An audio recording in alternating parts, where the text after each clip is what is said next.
তারাও কিন্তু জয়ী। যেমন কুইজে প্রাইজ পেলেই শুধু পাওয়া নয়, কুইজ মানেই হচ্ছে অজানাকে জানা এবং জানা।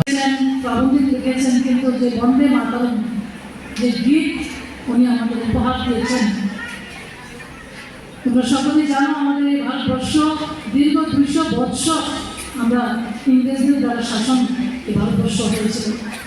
এই ভারতবর্ষের হাজার হাজার কোটি কোটি মানুষ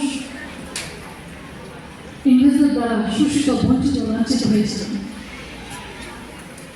উনি ইংরেজদের আমলে চাকরি করতেন, তার সত্ত্বেও এই ভারতবর্ষের হাজারো মানুষের দুঃখ বেদনা, সেই লাঞ্ছিত বঞ্চনা থেকে মুক্তি দেওয়ার জন্য সেই কবিতা, গদ্য, উপন্যাসিক লিখেছেন। এবং বন্দে মাতরম যে সঙ্গীত আমাদের উপহার দিয়ে গেছেন, সেটা হল সব থেকে বড় সুন্দর সৃষ্টি ওনার।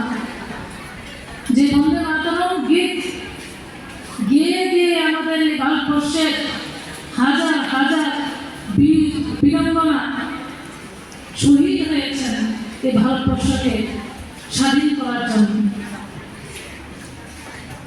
তাই আমি বলবো, আমরা যারা ছাত্রছাত্রী আজকের দিনে, আগামী দিনে আমরা এই দেশের ধারক বাহক, এই দেশের ভবিষ্যৎ আমরা।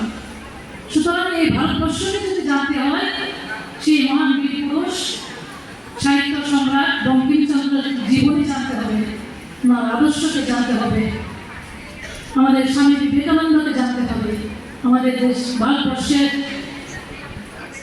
বিশ্বকবি, বিশ্বগুরু রবীন্দ্রনাথ ঠাকুরকে জানতে হবে, শরৎচন্দ্রকে জানতে হবে।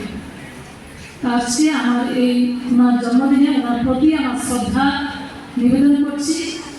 এবং আজকে আমাদের যারা তথ্য সংস্কৃতি দপ্তর এবং শিক্ষা দপ্তরের যৌথ উদ্যোগে এই আয়োজন সুন্দরভাবে, এত সুন্দর সুদক্ষভাবে সফল হওয়ার জন্য যারাই সহযোগিতা করেছেন, আমি প্রত্যেককে আমার ব্যক্তিগত পক্ষে ধন্যবাদ জানাই। এবং আগামী দিনেও ভারতবর্ষের ইতিহাস, ভারতবর্ষের সভ্যতা, সংস্কৃতি, সেই সভ্যতাকে অনুসরণ করে আমাদের ভবিষ্যৎ প্রজন্ম এগিয়ে যাবে, এই আশাটুকু রেখে